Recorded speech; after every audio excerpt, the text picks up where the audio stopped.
Carl Jung, pionier psychologii analitycznej, już wskazywał na tę mgłę, która opanowuje umysł po tak zwanym przebudzeniu. W przeciwieństwie do terminów, które się spopularyzowały, rozumiał to, co dzieje się, gdy światło świadomości dotyka najciemniejszych regionów nieświadomości. Według Junga prawdziwe oświecenie nie wynika z błyszczących fantazji, ale z odwagi stawienia czoła temu, co najciemniejsze w nas istnieje. Ta koncepcja, na pierwszy rzut oka poetycka, okazuje się przerażająca, gdy zostanie zrozumiana w praktyce. Przebudzenie nie kończy poszukiwania. W rzeczywistości inauguruje rodzaj wewnętrznej śmierci. Powolne wygaszanie postaci, którą uważałeś za siebie. Stare plany, cele, więzi, a nawet pojęcie czasu tracą siłę, rozpadając się bez ostrzeżenia. Ciekawe jest to, że ego nie znika, tylko się gubi, zdezorientowane, nie wiedząc dokąd iść. I w tym labiryncie bez map motywacja po prostu wyparowuje. To nie jest kliniczna apatia, ani porażka. Jesteś na nieznanym terytorium, w psychologicznym piekle. To jakbyś obudził się z długiego snu, ale jeszcze nie obudziłeś się do nowej rzeczywistości. Oto martwy punkt. To, co czujesz, to nie porażka, to nie choroba, to przejście przodków, pełne zapomnianego znaczenia. Jung uparcie twierdził, że współczesny świat ucieka od tego przejścia za wszelką cenę. Pustka, pauza, niewygodna cisza po przebudzeniu. Dla niego wszystko to było fundamentalną częścią procesu stawania się autentycznym. Tylko nikt nie opowiada tej części podróży. To tę świętą ciszę teraz przejdziemy. Jeśli czujesz to wewnętrzne wyłączenie, jeśli zastanawiasz się, dlaczego twoja energia zniknęła, nie myśl, że oszalałeś. Przechodzisz transformację tak radykalną, że nie tylko zmienia twoje myśli, ale całe twoje wewnętrzne funkcjonowanie. Stare listy, wielkie plany, ta obsesja na punkcie produktywności, nic już nie kusi. To nie jest niekompetencja, ale nowy typ motywacji próbuje się wyłonić. Jung już rozumiał, na długo przed tym, zanim stały się memami, że większość naszych celów pochodzi z ego, z tego ja, które uważałeś za prawdziwe. Pragnienie udowodnienia wartości, bycia akceptowanym, podziwianym lub zwycięskim. Nie ma w tym błędu, to część społecznego teatru. Jung nazwał personą maskę, którą nosimy, aby istnieć w świecie, ale przebudzenie zrywa tę maskę za jednym razem. Kiedy widzisz grę, tracisz chęć wygrywania. Bez starego przebrania cele i marzenia wydają się wymysłami obcego. To jak aktor, który zapomniał swój scenariusz i już nie wie, jaką rolę ma grać. Dlatego uczucie braku woli się opanowuje. Pragnienie nie odeszło, ale stare paliwo się skończyło. Jung bronił tego, że nie jesteśmy tu po to, żeby słuchać ego, ale żeby je zintegrować i dopasować się do czegoś głębszego. To dopasowanie, które Jung nazywał indywiduacją, nie jest celem, ale procesem. Pozostawienie za sobą pofragmentowanego ja, społecznej postaci, aby wyłonić się jako ktoś całkowity i połączony z czymś większym. To nowe ja nie jest zainteresowane oklaskami, potwierdzeniem lub łatwymi pewnościami. Chce przede wszystkim żyć prawdą, nawet jeśli to kosztuje stary komfort. Po przebudzeniu wszystko zaczyna się reorganizować w twoim umyśle. To, co fałszywe, powierzchowne lub wymuszone, zaczyna być automatycznie odrzucane. Stare prace, związki, nawet złote marzenia zaczynają wydawać się bezżywotnymi fantazjami. Nie bez powodu przebudzenie, choć wyzwalające, również pozostawia wielu bez kierunku, bez gruntu pod nogami. Jung ostrzegał: zatrzymanie się tutaj to uwięzienie siebie. Wielu wpada w pułapkę mylenia tej pustki z obojętnością, odłączając się od świata, myśląc, że nic już nie ma znaczenia. Ale autentyczne ja nie chce uciekać, nie chce się chować. Chce przekształcić egzystencję, wnieść sens do materii, przedefiniować rolę w świecie. Nie odrzucić go, ale przebudować od wewnątrz na zewnątrz. Tylko że prawie nikt nie rozpoznaje dziwności tego etapu, kiedy go przeżywa.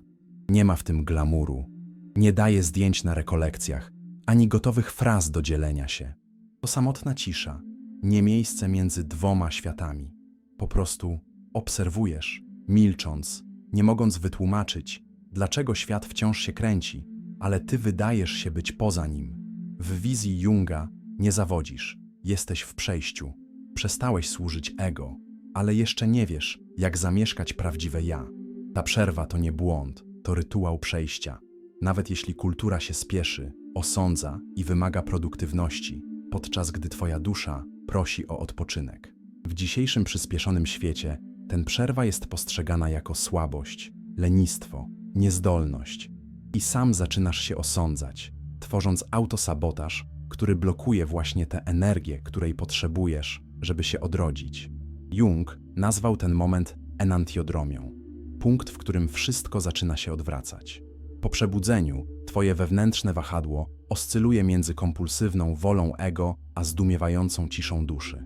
Rytm, który wcześniej był pośpiechem, teraz wymaga pauzy. I to kołysanie przywraca utraconę równowagę. W wyobraźni starożytnych ten etap był znany jako przejście pustelnika, śmierć przed odrodzeniem. To chwila, gdy gąsienica rozpuszczona w swoim kokonie już nie jest ani gąsienicą, ani motylem, tylko czystym potencjałem, czekającym na następną formę.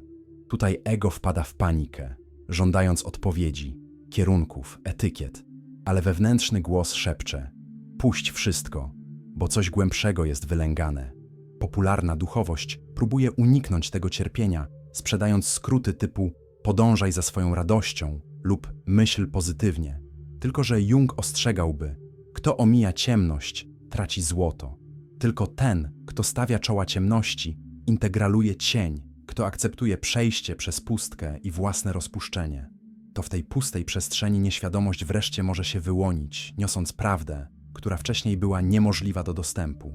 Nie zawodzisz, trawiasz wszystko, co przeżyłeś. Twój umysł, mądrzejszy niż twoja duma, pozwala przyznać, zawiesza motywację, pragnienie, nawet jasność, abyś miał przestrzeń do czucia, obserwowania i przyswajania tego, co było przed tobą ukryte. To prawdziwa praca wewnętrzna, cicha, niepopularna, ale absolutnie niezbędna. I wtedy zaczyna się dziać coś rzadkiego. Kiedy przestajesz walczyć z tą pustką, motywacja powraca, ale z całkowicie nową jakością. To nie jest lęk, ani ta stara pilność udowadniania czegoś innym. To jakby łagodna wola, prawie cicha, pojawiła się z nieznanego miejsca, niosąc bardziej uczciwą kierunek. Nie więcej narzucony cel, ale wewnętrzne wezwanie, które rozpoznaje się przez proste czucie. Jung nazywał to pojawieniem się prawdziwego ja, rodzaju niewidzialnego kompasu, żywego, który kieruje bez potrzeby zewnętrznych map. Po przejściu przez pustkę, pauzę, niewygodną ciszę, zdajesz sobie sprawę, że nowa energia kiełkuje od wewnątrz. Nie ma eksplozji ani spektaklu, tylko spokojne zaproszenie. Nie wracaj do starego życia, zbuduj nowe. W tej chwili głębokie ja zaczyna się manifestować już nie w słowach, ale w znakach, doznaniach i symbolach. Jung nazywał życiem symbolicznym tę egzystencję prowadzoną przez nieświadomość, zintegrowaną ze świadomością. Kiedy ego w końcu się poddaje i akceptuje cień, życie przestaje być zwykłym przetrwaniem i zaczyna nabierać prawdziwego znaczenia.